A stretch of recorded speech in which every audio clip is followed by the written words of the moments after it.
दोस्तों मैं आपको एक ऐसा चिड़ियाघर घुमाने वाला हूँ, वहाँ जानवरों को नहीं बल्कि इंसानों को एक पिंजरे में बंद करके उस चिड़ियाघर को घुमाया जाता है।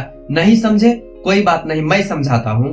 दरअसल चीन में एक ऐसा चिड़ियाघर मौजूद है जहाँ पर्यटक को एक पिंजरे में बंद करके उस चिड़ियाघर को घुमाया जाता है, जबकि वहाँ विभिन्न प्रकार के जानवर खुले में घूमते रहते हैं। दोस्तों क्या आप इस चिड़ियाघर में घूमना चाहोगे? आप कमेंट बॉक्स में बता सकते हैं। अगर ये वीडियो इंटरेस्टिंग लगी है तो इस वीडियो को लाइक कीजिए और चैनल को सब्सक्राइब कर ऑल नोटिफिकेशन ऑन कर लीजिए।